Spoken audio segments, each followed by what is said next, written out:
Baiklah, tiba masanya saya kongsikan pengalaman penggunaan Vivo X100 Pro selepas menggunakannya untuk beberapa minggu. Vivo X100 Pro adalah satu lagi peranti mercu yang memfokuskan fotografi. Kali ini Vivo sekali lagi menawarkan sensor 50MP Sony IMX989 bersaiz 1 inci yang sama dengan Vivo X90 Pro tahun lepas, tetapi dipadankan pula dengan chip Dimensity 9300 iaitu pesaing kepada Snapdragon 8 Gen 3 yang turut dipadankan dengan chip Vivo V3 untuk meningkatkan lagi kualiti fotografi peranti ini.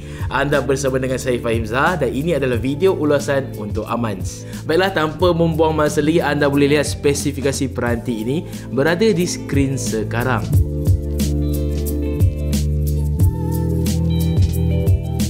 Baiklah, sebelum saya memulakan ulasan, saya akan beritahu anda sedikit mengenai kualiti skrin peranti ini terlebih dahulu. Vivo X100 Pro menggunakan skrin peranti mercu yang tidak mengecewakan. Saya telah menonton Disney Plus, Hotstar di sini, Netflix, Prime Video, semuanya memuaskan. Kadar segar semula 120Hz amat lancar kerana panel LTPO yang digunakan. Ini bermakna apabila kita melihat gambar ataupun membaca artikel, ia akan bergerak pada kadar yang lebih perlahan, manakala apabila kita menantal di aplikasi media sosial ataupun bermain permua, ia akan bergerak pada kadar yang lebih pantas.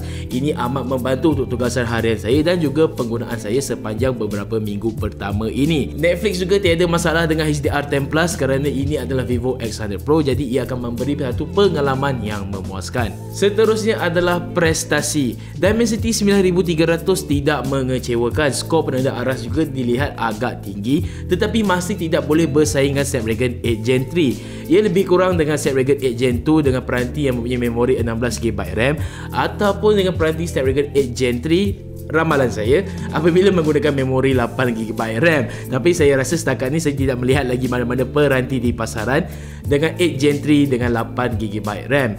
Baiklah, sistem operasi yang digunakan adalah Funtouch OS 14 berasaskan Android 14. Vivo sekali lagi membawakan pengalaman penggunaan mereka yang tersendiri. Mereka masih cuba lari daripada penggunaan Android stock seperti Material U dan sebagainya, tetapi beberapa elemen AOSP masih lagi disertakan dalam ni seperti pilihan warna untuk tema sistem, customasi dan juga beberapa tetapan untuk kesihatan bateri. Funtouch OS 14 adalah sebuah sistem operasi yang menarik yang digunakan pada Vivo X100 Pro. Mereka cuba membawakan pengalaman penggunaan mereka yang tersendiri dengan ekosistem mereka dan cuba lari daripada Android stock.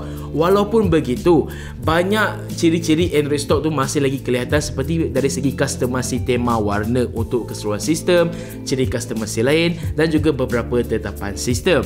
Tetapi satu yang Vivo masih enggan tawarkan kepada pengguna mereka adalah penggunaan Google Phone dan juga Google Messages untuk sokongan RCS, kerana kebanyakan peranti di pasaran Malaysia sekarang, aplikasi pemesejan yang lalai adalah Google Messages, aplikasi panggilan telefon yang lalai pula adalah Google Phone. Tapi Vivo kedua-duanya masih lagi menggunakan aplikasi yang tersendiri, menghadkan pengguna kepada beberapa ciri yang tidak boleh didapatkan pada peranti lain. Walaupun begitu, prestasi pada Funtouch OS masih lagi seronok untuk digunakan. Bagaimana anda lihat pada tahun lepas, begitu jugalah pada tahun ini, dengan beberapa masalah widget yang seperti saya komplain sebelum ini telah pun diperbaiki. Baiklah, sekarang kita pergi ke bahagian yang paling utama dan dinanti-nantikan, iaitu kemampuan kamera. Kemampuan kamera Vivo X100 Pro ni amat mengejutkan kerana ada banyak perubahan yang telah mereka lakukan berbanding dengan X90 Pro. Ciri Zeiss yang mereka tawarkan kali ini mempunyai banyak mod portrait baru. Contohnya adalah Zeiss B-Speed yang memberikan kesan kabut ataupun kesan bokeh yang lebih cantik dan juga lebih kemas.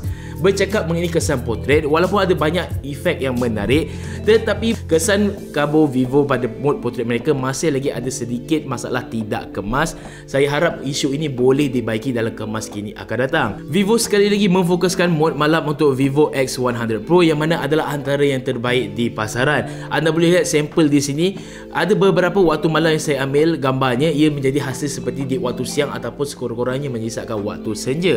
Vivo turut tidak lupa dengan mod astrofotografi mereka yang mana kita boleh mengambil kesan-kesan bintang. Tetapi ni kali ini ada ciri AR tambahan yang mana kesan astro boleh kita pancarkan lokasi di manakah bintang buruj bintang bintang buruj yang ke dalam zodiak tu semua boleh dipaparkan di langit mengikut situasi ataupun cara anda menggerakkan telefon anda ke atas langit. Bukan itu saja, mod astrofotografi juga mempunyai mod portrait tambahan untuk menjadikan gambar mod malam yang lebih kreatif dan lain daripada yang lain. Kualiti rakaman video juga semakin baik dengan kualiti slow-mo yang mengejutkan. Vivo X100 Pro membuktikan yang telefon mereka ni adalah telefon fotografi sebenar, menjadikan anda sebagai juru gambar ataupun juru video profesional apabila anda menggunakan peranti ini. Baiklah, untuk bateri, Vivo X100 Pro menggunakan kapasiti bateri 5400 mAh dengan sokongan pengecasan pantas 100W berwayar dan juga menyokong 50W secara nirwayar. Tetapi saya tidak jumpa pula sokongan pengecasan nirwayar berbalik untuk mengecas jam tangan pintar ataupun TWS. Ketahanan bateri peranti ini agak mengecewakan kerana saya dapat sekitar 4 ke 5 jam SOT saja untuk penggunaan yang ringan, sementara sekitar 3 jam untuk penggunaan yang berat, kadang-kadang 2 jam sahaja.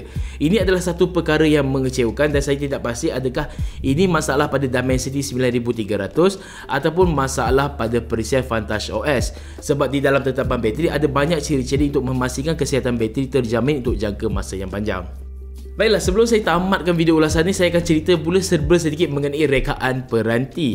Vivo X100 Pro tidak lagi menggunakan panel belakang dengan kulit palsu. Sebaliknya pada tangan saya ini adalah Astral Blue yang anda boleh lihat ada corak-corak seperti mod astrofotografi mereka. Memang cantik, memang menarik, di tangan juga rasa selesa dan rasa premium. Bonggol kamera gergasi ini memang tidak boleh orang kata apa, unsee, cannot be unsee anymore, sebab agak besar dengan ada 3 sensor utama di belakang, iaitu 50 megapiksel sensor utama dengan saiz 1 inci, 50 megapiksel sensor periskop telefoto dengan kemampuan zoom optikal 4.3 kali ganda, serta dengan satu lagi sensor 50 megapiksel untuk sudut ultra lebar.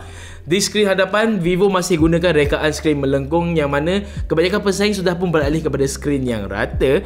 Vivo daripada zaman Nex mereka lagi memang gemar menggunakan skrin yang melengkung. Di Malaysia, Vivo juga turut menawarkan warna hitam yang lebih kusam yang memberi cengkaman tambahan berbanding warna Astral Blue ini yang lebih licin di dalam tangan. Baiklah, dengan harga Vivo X100 Pro di Malaysia bermula pada harga RM4,599 dan anda boleh dapatkan varian 16GB RAM dan juga storan dalaman 512GB. Ini mungkin adalah peranti mercu fotografi pilihan anda kerana sementara untuk menantikan Xiaomi 14, OnePlus 12 dan peranti-peranti fotografi yang lain tiba, ini mungkin jadi antara awal yang sesuai menjadi kamera fotografi hari raya anda nanti. Jika anda rasakan RM4,599 itu mahal, Vivo Malaysia turut membawa masuk Vivo X100 yang dijual pada harga RM3,499. Secara keseluruhan ia lebih kurang sama sahaja kecuali pada 2 sensor kamera, iaitu sensor utama 50 megapikselnya bukan yang 1 inci. Kemudian sensor zoom pula menggunakan 64 megapiksel dengan 3 kali zoom optikal berbanding dengan 50 megapiksel dengan zoom 4.3 kali ganda. Bateri pula adalah lebih kecil, iaitu 5000 mAh, tetapi pengecasannya adalah sehingga 120W lebih pantas. Jadi anda sebagai pengguna yang bijak, anda ingin yang mana satu? Yang lebih mahal dengan sensor 1 inci ataupun yang lebih murah dengan kualiti lebih kurang sama? Jumpa lagi anda dalam video aman akan datang. Assalamualaikum.